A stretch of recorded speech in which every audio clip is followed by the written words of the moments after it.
We don't want to think that we're part of this unfair system that is perpetuating harm on a global scale. At psychosocial conferences, one of the keynote speakers got on stage and said, hey, look at the US and do the opposite. I don't think people in the US realize that this is how we're viewed. Europe is putting laws into place to prevent American practices like the vitality curve because they've watched us and it's extraordinarily damaging to culture.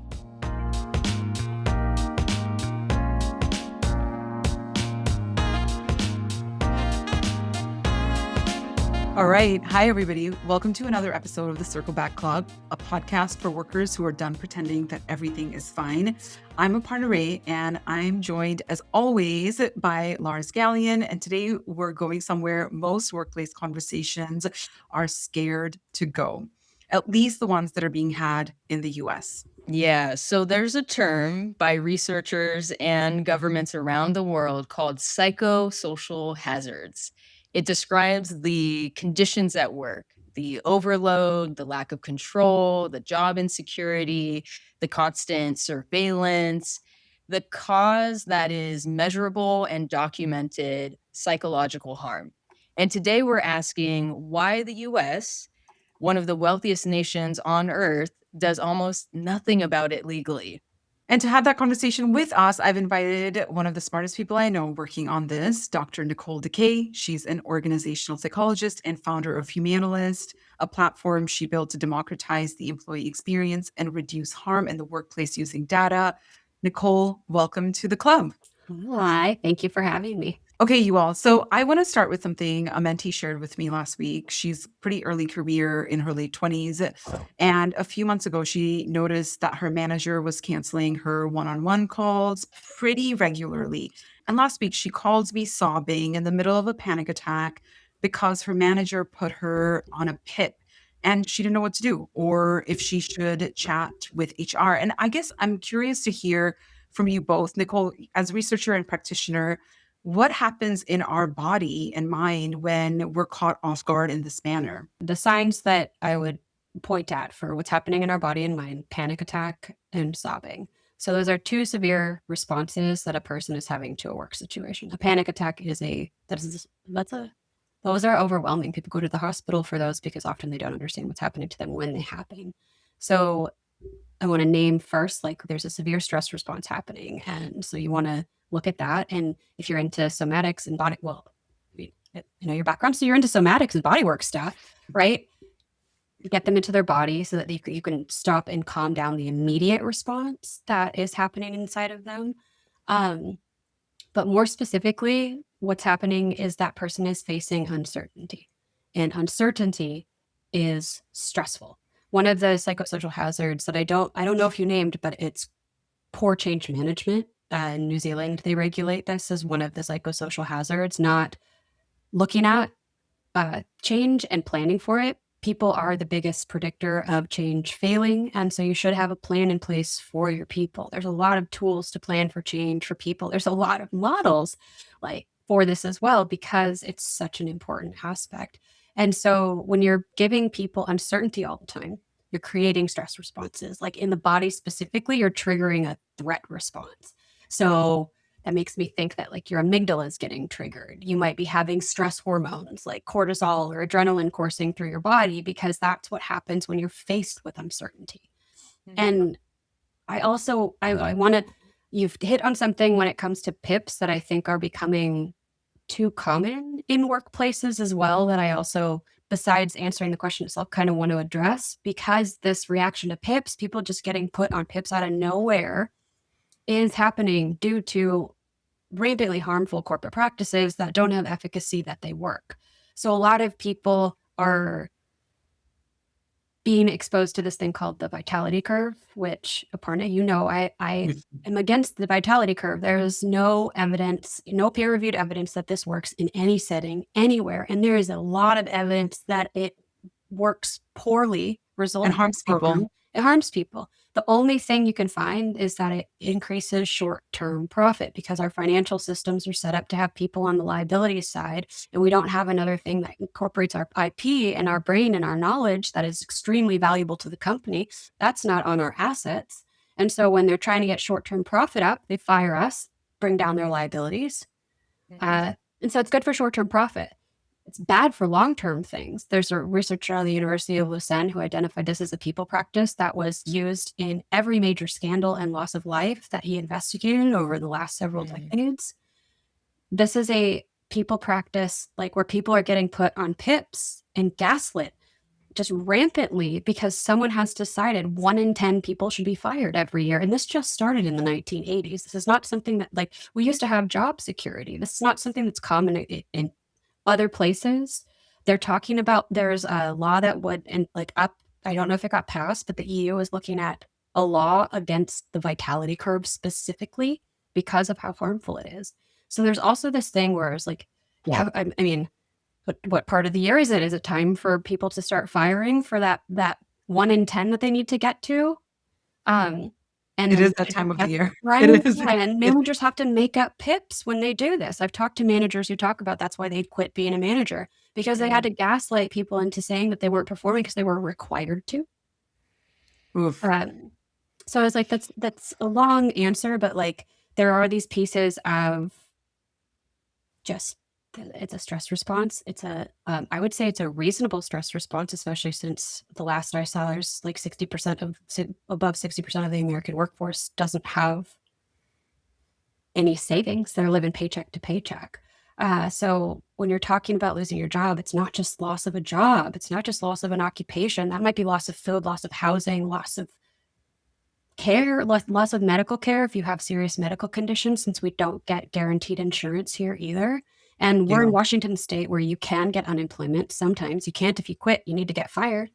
Like, right? You have to get out somehow without quitting to keep your dignity when you're being harmed at work or being put on a PIP for something that is clearly setting you up for failure, and all you're going to do is stress about trying to meet it, when the goal of PIPs, I've been in rooms where they talk about like, we only want 10% of PIPs to pass. Once they get on a PIP, it's time to go.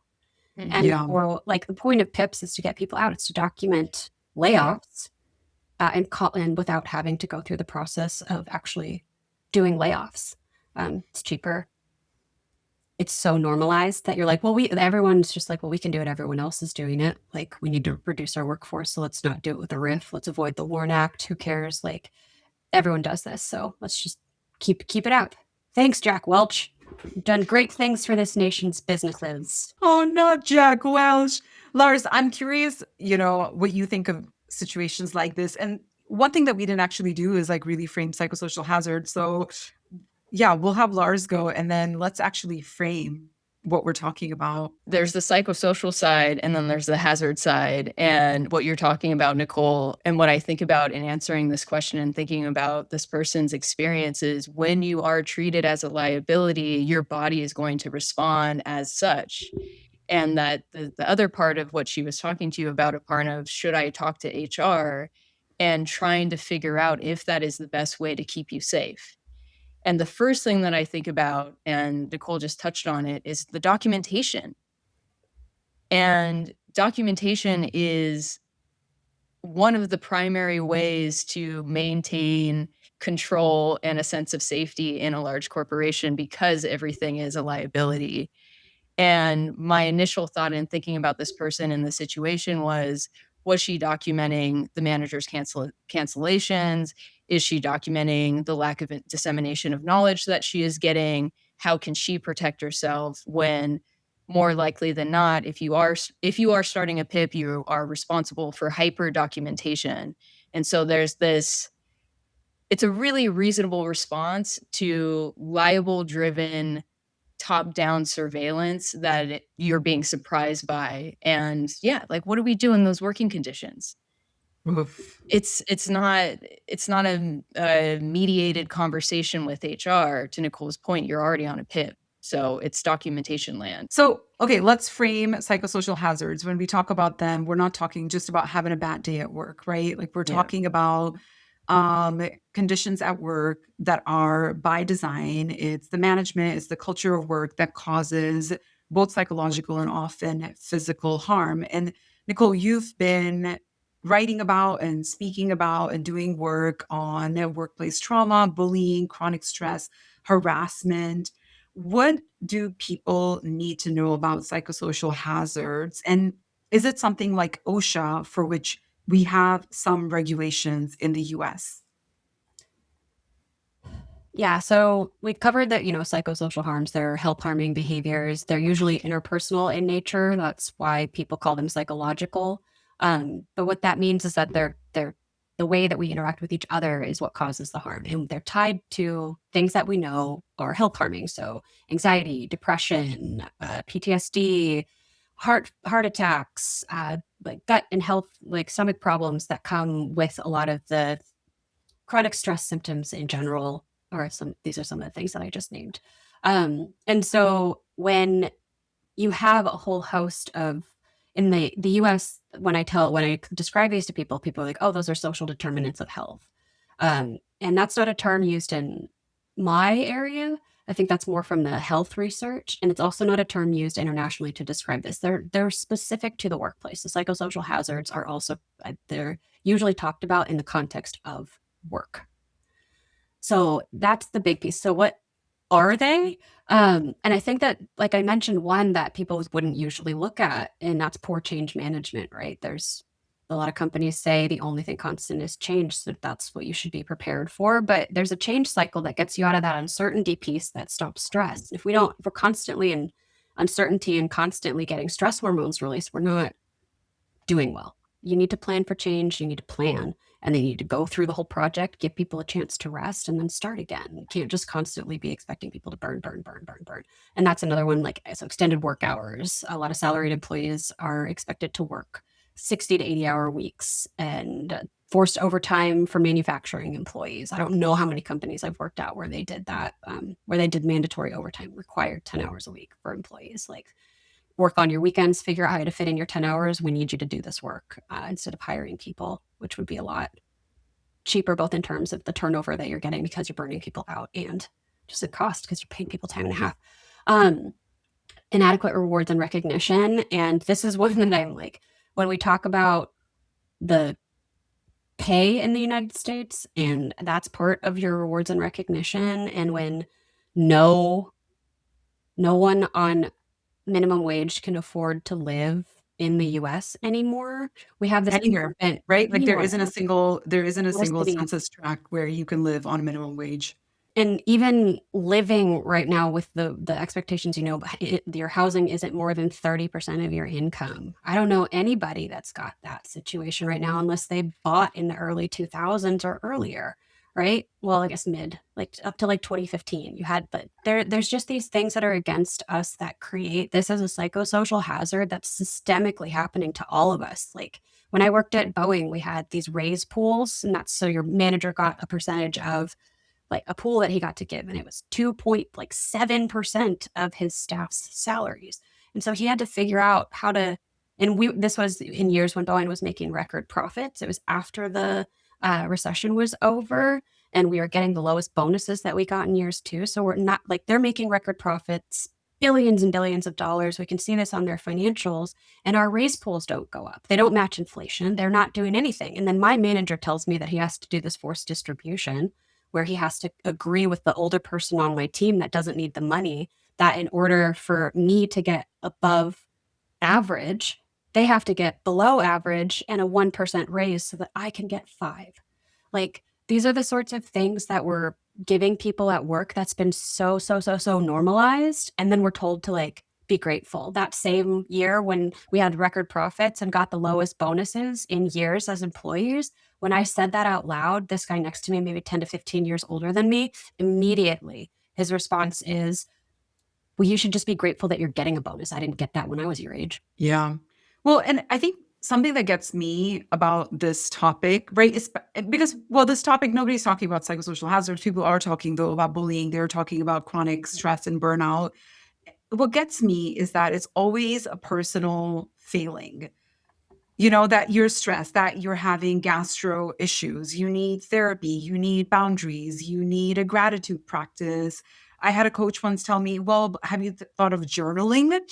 And besides the fact that I actually can't read my own handwriting, and sure, there's also a world in which, like, all of these things are helpful and useful for us to consider, but the structure of the job is causing harm at a rate that a breathing exercise isn't going to fix. And Lars, you've jumped from, 15 years as a corporate leader, and now you've transitioned to being a somatic practitioner. Like, what's coming up for you? And I guess, I'm also curious, like, when did you become acquainted with this term, psychosocial hazards? Well, it's because of you, Aparna. You brought this language into my life. And Nicole brought And this into my life. here we are. Dun, da, da, da. Yeah, I think, for me, it was personal before I found it in the data or found it as, I didn't know that this was something that was documented, like the CDC is reporting psychosocial hazards kind of, but it's not something that our HR teams ever talked about. We didn't sit down in our org design meetings and look at our sentiment data or our engagement strategy and talk about how can we actually measure the health of our employees? How can we share that responsibility? Um, and what I saw, especially in the larger corporations that I was in, the higher up you got, the sicker you became. And it was shocking to me to experience leaders getting sick, going on sabbatical, coming back and getting promoted and taking on even more pressure and these are a lot of HR leaders, right? So they're not actually change. I mean, we were leading a strategic refresh every quarter and massive org design projects, but not talking about the way that we were treating each other and the way that work was treating us. And I think what was really supportive about learning about the psychosocial hazards is, of course, this is not just white collar work that these measure. I mean, it's really, really important for blue collar labor.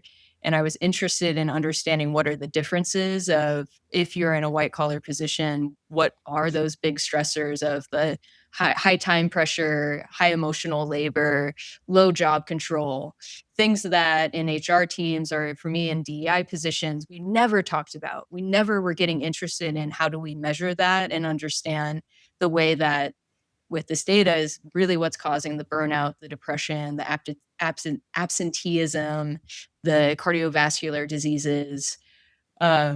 So yeah, my journey in this was seeing it firsthand and the way that we avoided harm through moving people across the company. If someone did something bad, we just moved them somewhere else because that was cheaper or something. I never understand that strategy. It's called passing Um, the lemons.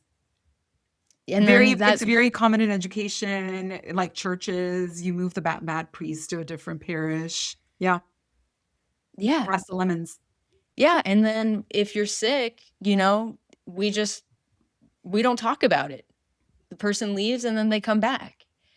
And so, yeah, this got me to a point of it was literally untenable for me to feel the somatic impact of it. And now I'm just trying to help people to feel more and make more choices. Speaking of harm, okay, I want to play before we get too deep into our conversation. I want to play this video that Nicole made, titled "Workplace Abuse is Complex Trauma." And Lars, I don't think you've listened to it yet. No, I'm Workplace excited. trauma and complex trauma go hand in hand. Complex trauma is different than what we think of as the big T traumatic experiences that we associate with the word. Complex traumatic experiences are situations that you can't escape that result in stress. They can be things that make you fear for your life. Here in the States, that's something for your PTSD diagnosis. If you want a diagnosis, they're like, you got to fear for your life. And I think that you can easily say that for a lot of people here in America, if you lose your job, there is a fear for your life. Over 60% of Americans are living paycheck to paycheck. If you can't access food because you lost your job, I don't know how that's not a threat to your personhood and your life. And there are so many people, the majority of people actually, are living in that reality with very little social backing. If you leave your job, there's very little net to fall on. And there's clinicians who do this work who point out that when they see people who are experiencing workplace abuse, their symptoms are the same as people who have complex PTSD, because it is a situation that's chronically stressful that you can't escape, that we're stuck in. When you have complex trauma symptoms, they're harder to get over. They're harder to treat. If you expose someone to chronic levels of stress, it impacts their sense of self, their body, their personhood, their physiology. And we don't talk about that being something that an office job can do enough, because it is. It is a chronically stressful situation. If you have someone trying to set you up for failure and manipulating things so that they can get rid of you, you are extremely fearful of losing that job. Okay, I'm going to pause it there. It's such a hard video to hear. And I think so many of these little clips, like educational clips, Nicole, that you've been making over the past year, they're hard because we don't think about work giving us PTSD. We think about going to war and coming back and getting PTSD, right? Or losing somebody in a really traumatic way and then getting PTSD from that. Do you remember last year you shared this like 30-page document with me that had, do you remember this? I was going to ask you to send it to me because I think that I lost it. I'm like, yeah, I remember that. I've had a bunch I of can this resend it to you. before. Okay. Yeah, send it back to me because I'm like, I don't remember where that went. Yes. When you pulled all the facts, I was like, God, that was good of me to put those all in one place. Yeah. So Lars, she put all of this information in this like massive document, and I pulled out a couple of stats from that, So one that's really stood out to me over the past year as I've gone back to that document is that workplace stress is the cause of 120,000 deaths in the US each year. And 83% of US workers suffer from work-related stress. And I am assuming that these are preventable deaths, right? We also know that nearly half of American Canadian workers report experiencing work-related stress daily. And for people under 35, so younger millennials and Gen Z, that jumps to almost 60%. People working 40 hours or more show significantly higher psychological risk and burnout. People and Lars, you said this, right? Jobs with high demands or high pressure and low control associated with a 23% increase in coronary heart disease and a 30% increase in stroke risk.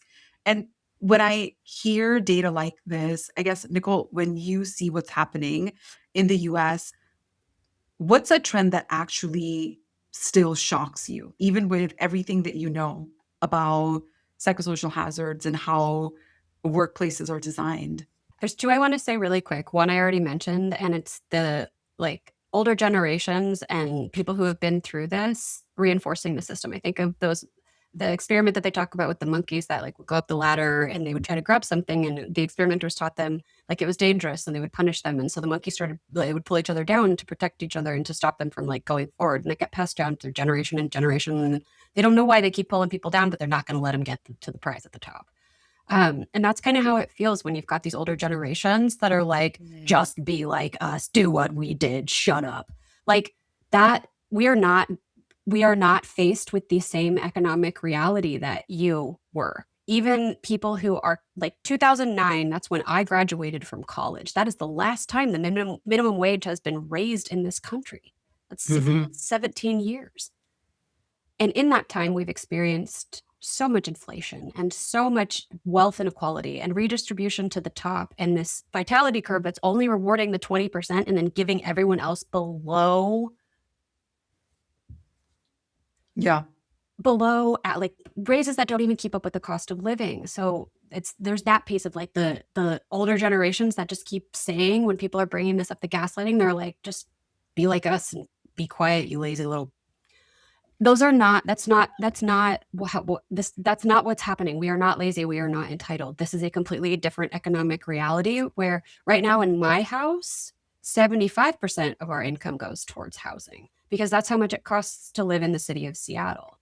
Like this is not attainable. Anyway, so that's like one of them. The other one is, and I'm going to say this really quickly, just like CEO pay disparity, that people are so okay with this. I do not understand why people are like, yeah, we should absolutely let CEO pay go up over 1,000% in the time period where worker pay goes up 27 or 28. No, I don't understand why more people are so mad about this. The Economic Policy Institute put out a report that showed that CEO pay in the last 5 years is between 280 to 408 times more the average employee. And when you look up what an average employee makes, that's $64,000 a year. Do you think that a CEO is worth between 300 and 400 times like of people making 65 grand a year? That seems not rational to me at all, because they're not. No one is that bringing in that much productivity. And just because they own it doesn't mean that they should get 90% of the spoils when people are what's making it happen. So those two are like the quick ones, but I think like labor rights in general, the fact that we are regressing as a nation while our peers are moving it forward, there's a whole plan to dismantle labor that is not moving forward because labor is bipartisan. Yeah. Everyone across the board has to work, and we all need labor rights. But we've got companies we've got two companies that are owned by two of the most anti-labor billionaires in the world that are going after the National Labor Review Board, which for people outside of the US, that is what that's the government agency that gives our unions the power that they have to actually stand up for workers. And say what you want about unions, but as a group, people in unions are better off than people outside of unions.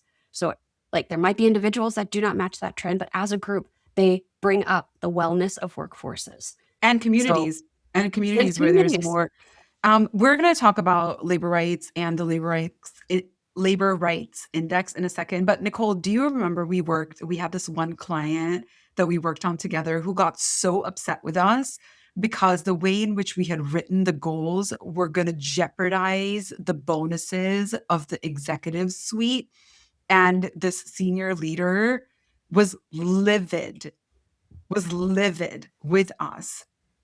And yeah, the thing about the CEO and I think executive compensation at large across all sectors, not just the private sector, we see a lot of this happening in philanthropy and in nonprofits as well.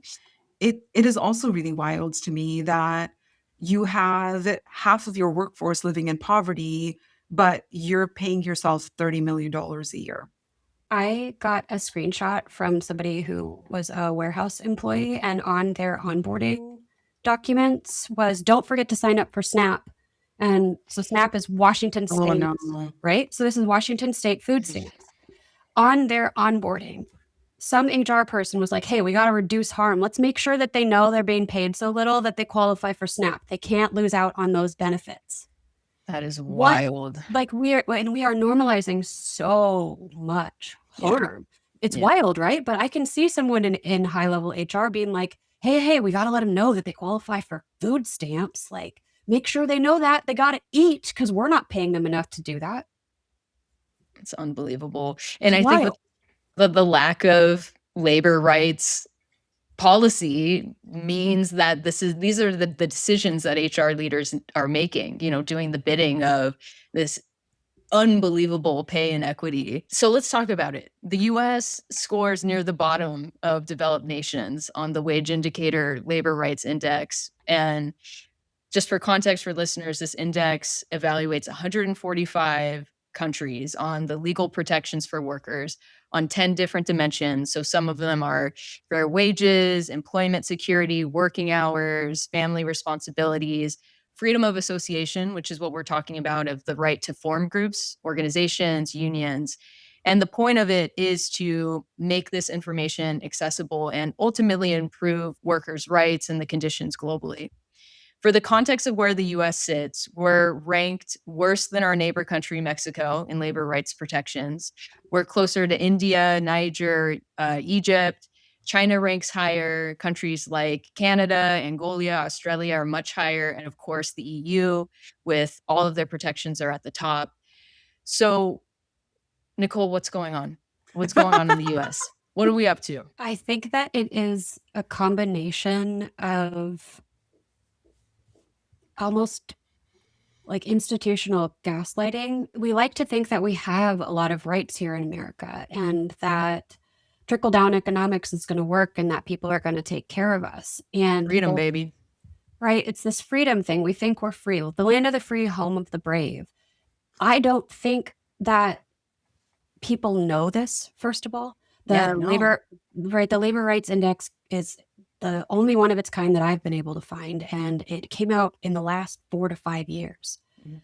So I knew a lot of this stuff. I did it early in my career. I was a market researcher for the supply chain in a research and development organization. And one of the things that we did was we looked at economic indicators regularly. I built an index myself on R&D aerospace capability in the world so that we could figure out where to place things for our supply chain. That was my job.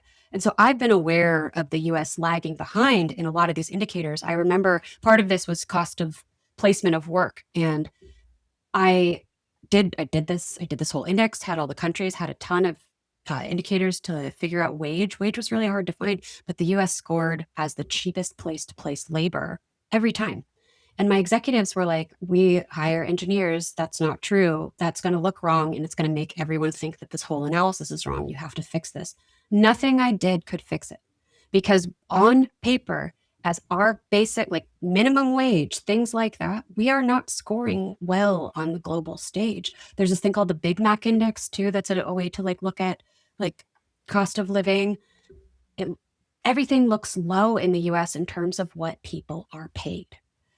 And we don't want to look at this. We don't want to think that we're part of this unfair system that is perpetuating harm on a global scale. At psychosocial conferences, there was one of the keynote speakers got on stage and said, "Hey, look at the US and do the opposite." Like, and I don't think the US realizes, I don't think people in the US realize that this is how we're viewed. Europe is putting laws into place to prevent American practices like the vitality curve because they've watched us and it's extraordinarily damaging to culture. And I also think about, I went to Catholic high schools, and one of the priests at my high school, after he left my school, ended up going to become the house chaplain for the House of the United States, the speakers of the House. Like he ended up making the news because Speaker Ryan asked him to leave at the time when he gave a sermon that they didn't like. But he did a podcast where he talked about the inhumanity of our highest, the jobs of our highest levels of leadership. And I listened to it, and it really resonated with me in terms of how we trickle down dysfunction into corporate when we've got our government employees who are supposed to be protecting us. They're supposed to be the ones that are putting things in place like psychosocial hazards, but look at their work conditions. They are required to come into DC where they live with 3 or 4 of their constituents in an apartment that they have to keep for themselves, where they're living during the week without their families because their constituents have demanded that their families stay in their state instead of move to DC where they have to work every week. Then they go home on the weekends where they don't get to spend time with their families and experience love and care. They go and get yelled at by the American populace. And then they go back to DC where they have to do this all over again, where they sit in rooms, argue with people that they don't like, trying to get things passed for us in ways that we know aren't effective. I don't know if you've ever seen that video that like Jennifer Lawrence has that came out in 2016 at this point, where she talks about like every law, regardless of public opinion, has a 30% chance of passing. It doesn't matter what public opinion is. If it's 0%, has 30% chance of passing. If it's 100%, 30% chance of passing. So they're in this system where they can't really affect change, even when their constituents want them to. And we're demanding this of them as the American populace. We're demanding you live this lifestyle and we're not going to change it for you. And we're giving them these horrible working conditions. And then we're expecting them to change work for us. Yeah. Wow. And so no one has ever made Congress feel like the victim the way that you're just like, have you thought about them? It's real though. That's reasonable. Yeah. And when you said people at the top are the worst, yeah, that's what the research shows too. Burnout is bad for everybody, but the higher up you go in an organization, the higher the burnout. And when our leaders are extra burnt out, and burnout is workplace depression, we've just rebranded it as something that's acceptable. Like, you want to use burnout as a people strategy? Go for it. It's just burnout. But what you're doing is rampantly giving your workforce depression, which is a horrifying people strategy, because a depressed workforce is not productive and it takes a really long time to get over that. And so like it's going higher and higher, and then we're expecting the people at the top to take care of us when they're burnt out. And it goes to our highest levels of leadership. And when we have those sorts of situations, like, of course they can't regulate this. They're They're they're barely regulated so themselves. there's so much chaos in our top levels of leadership that can help us with this. So there's a lot of there's not one answer to this question. There's a lot of different answers for why. But what I think is important to spread is that we are this far behind. And so it is important. Like Canada and Australia are passing legislation to improve workers' rights while we have people in some states trying to roll back child labor laws. Like these things that we accept as this is a harmful workplace practice are being questioned in ways that are so regressive. And it goes back to like, why are more people not saying like, we should not be doing this? We should be raising the minimum wage. We should be capping CEO pay. We should be going against the vitality curve. So we stop this unfair redistribution of wealth. And it's hard to also organize around this because like you got to do it state by state by state by state. And so having a national movement that goes along state by state by state by state that's effective and can get passed is also a part of the problem. Well, I think there's a couple things that, and this might be ungrounded. These are just feelings I'm having. We are a culture of hyper avoidance and hyper isolation. And I think we should talk about Australia today because, one of the things that we don't learn in the US as workers is that there's other ways to do this, that countries are actually, like the Labor Rights Index, like there are countries who are doing this. So let's talk about Australia for a second. So in 2022, they did something that we have never done. They introduced a couple specific amendments to their work health and safety regulations, requiring employees to proactively identify and manage these psychosocial risks, not just responding to incidents, but systematically assessing and eliminating the hazards like if the floor is wet or there's a chemical spill, we're going to clean it up, right? And then in 2024, Australia's Commonwealth Code of Practice identified 17 specific psychosocial hazards that I think, Nicole, these are global psychosocial hazards. Like we're all like close. Okay, not quite. There's definition problems, I think, in a lot of social science realms, right? I usually go to New Zealand and Australia for their definitions. And if you look at their websites, they don't actually have definitions. They just have words. So they say, like low or high job demands, but it's not defined. And so there's established frameworks for psychosocial hazards, but I think that like the list of what makes a psychosocial hazard is still up for debate. Yeah, okay, fair. But when what they're talking about and what they're measuring is job insecurity, fatigue, intrusive surveillance, low job control, high job demands, poor organizational justice. So these are actual, what we care about listeners knowing is these are actual legal obligations. Employers who fail to identify and control psychosocial risk can face criminal liability, including penalties for industrial manslaughter, which I had never heard of before. I didn't know that existed. Industrial manslaughter, if a worker dies as a result. So, compared to the US and occupational safety and health administration, here we have no specific psychosocial hazard regulation whatsoever.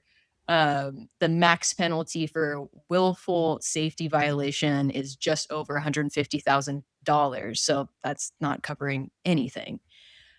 So from your vantage point, Nicole, what would US business culture have to believe differently to actually implement something like this? Like where fundamentally, I mean, I think you're getting to this, but what would it take to shift this resistance? The laws are not going to help us. It takes people, it takes individuals, it takes small businesses deciding that they're not going to copy these harmful practices. Like this, people have to make decisions to do things differently. I've been interviewing in jobs. I did employee survey work as well. And one of the things that is really hard about employee survey work is that you're not asking things that are important to employee health, often because it's a legal liability, right? Right. If Right. most people don't know that your employee survey questions go through a legal review and that they'll get removed if it opens the company up to liability. You're not allowed to check it. You're not allowed to do intersectional analysis without written permission, because if you find some sort of discrimination in your data, your company can sue you for doing the analysis. Yeah, and we've been in that fire pit together so many times with the client saying, "Nope, we're not going to ask the question," and I'm like, "Oh, but this is a really good question for you to ask." Yeah. Oof.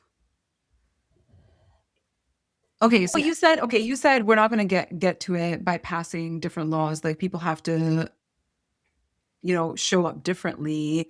I also think, like, for me personally, that was what I was going to say. I think if we want to change things, we have to do something differently. And to me, that means giving people the tools that they need to do the right thing if they care. So trauma informed is the way that I go. I look at trauma trauma is a big word for a lot of people. You cover this, Aparna. Often people think of it as like PTSD. Complex trauma is not PTSD. And so many people are walking around with complex trauma, these chronic stressors that you cannot escape. You want people to do these sorts of things, I think you give it to them. There's this patronizing belief in the employee survey world that we should control what managers get on the survey. And I don't think that is true, but there's so few people like me in the world. There's so few IO psychologists. I don't think people realize how few of us there are. Usually it's a PhD level IO psych running your employee surveys. And there's only 2,000 of us in the United States. Less than 2,000 is the highest estimate I've ever seen. And when you've got 75,000 clinical psychologists, like, we are a tiny, tiny guild of people that most people have never heard of.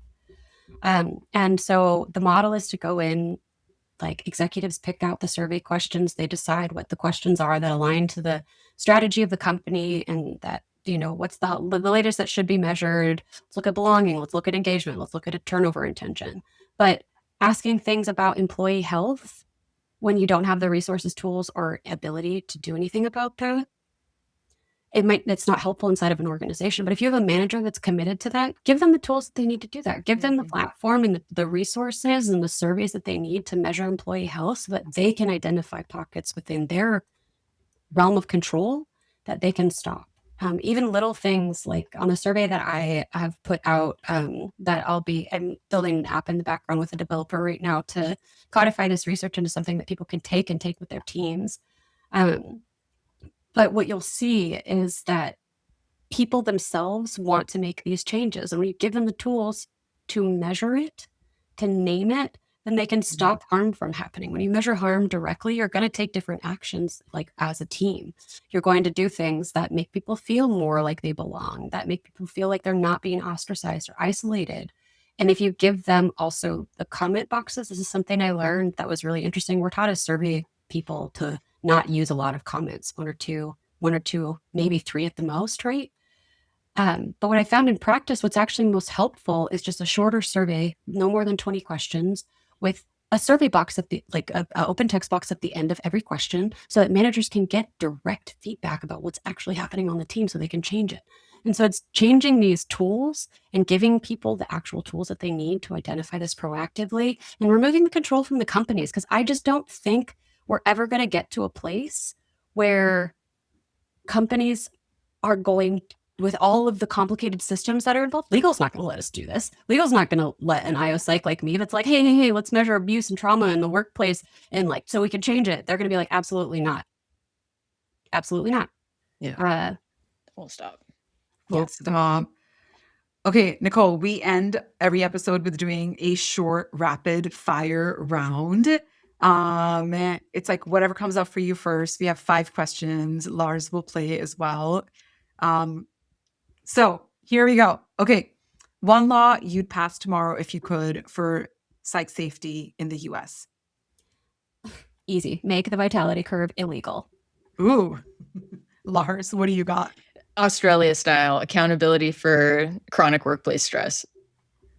Okay. What's a psychosocial hazard hiding in plain sight that most white collar workers don't recognize as harm? Besides constant change? It can be constant change. Moving people who have harmed other people to other departments. Okay, so Japan has a word for death by overwork. Give us a word for the US version of that. Salaried. Like, Oh no. Non-exempt. that I'm dead. That just ended me. Mine, I couldn't like get past like burnout, and I said charred, but it feels too yuck. So Okay, that's what, vegan yeah. listeners, we apologize, but charred it is. You can have charred vegetables. Yeah. Okay, finish this sentence. The wellness industry exists to blank. Make you feel better about the extractive systems that you're living in. Give you the false hope of individual control. Oh, ouch. Okay, last question. What's something you've learned from data that you can't unlearn? Something about how harm at work really works. What can't you unsee? That there's so many sides to every story that anyone can be a person that does harm. Mine's on the other side of the fence, which is that social emotional intelligence always comes up as a top need in corporations, but it is the least funded. And I believe if we actually invested in building these skills, to Nicole's point, we'll have skills to talk about what really matters and protect each other. Oh, okay. I feel like I could have this conversation for 3 more hours, but unfortunately, we have to wrap up. So we always ask our guests to share one takeaway and one action item for listeners. You've given people a lot of action items already, but is there anything else?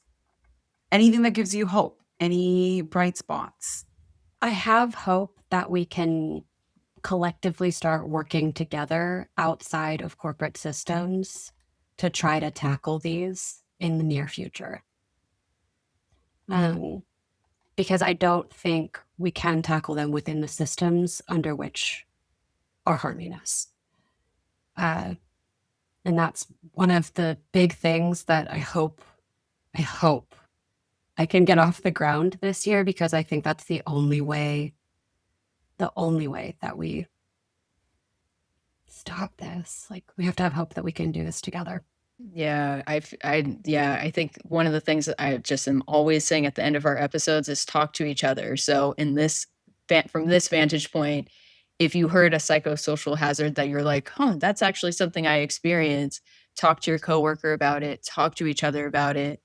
And for us, acknowledging the class privilege that we have and what we're afraid of talking about for the sake of these golden handcuffs, we need to be honest about the cost. We need to be honest about what we put up with structurally to avoid the accountability, and start talking to each other about it so we can break it. Let's do it. Oof. Okay, my takeaway is the comment boxes.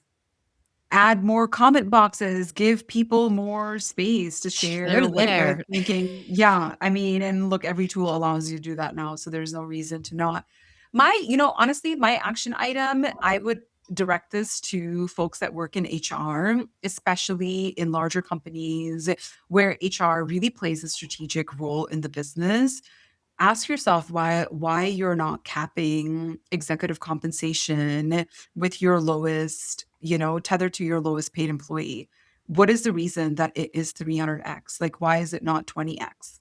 Because that actually would give you incentive to redistribute your profits downwards rather than, like hiding them upwards. So yeah, if you're listening and you work in HR, like, a different world is possible, and what would it take to get there? All right, Nicole, thank you for coming today. On this episode, we got to name some of the things that companies are still pretending isn't a legal or economic or a human rights issue, right? These psychosocial hazards are built into how work is organized in this country and actually many others. We're going to put the labor rights index in the show notes so that folks can actually see that there is a big chunk of the world that's getting it right, and then the other half that's getting it very wrong. And you can explore like all of the things that you want to explore. You can also find, well, actually, Nicole, tell us where people can find you. Yeah, I've been most active on LinkedIn in the last few weeks as I've started putting out actual videos. You can also find me now on Instagram and TikTok. You're on TikTok? I got on TikTok. My Amazing. I was really funny. I got like a notification. I have like 75 followers on TikTok because I just started posting on there a few weeks ago, two. And one of my posts did better than 90% of people with the amount of followers that I have. I was like, all right, like cool, great. I'm on TikTok. I have 75 followers.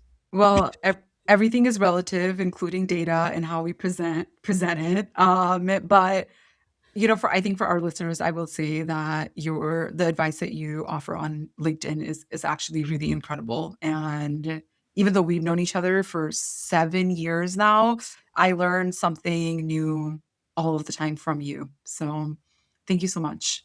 Thank you. Thank you for being with us. And the next episode, we are going to continue this topic in a way and focus in the realm that's very important to me, which is somatics at work. So we are going to talk about what are the skills that you can build to be connected to your body, be responsive to your body at work, lead through your body at work. And if that sounds weird and woo-woo, come on and listen because it's right here and waiting for you and can really help. So if this episode made you think, share it with one other person, share it with someone at work, probably someone that you trust, right? And follow us, leave a review. And remember, the person next to you is not your competition. They are your comrade, they are your friend, and our liberation is indeed collective. I'm Lars. And I'm Aparna. We'll circle back.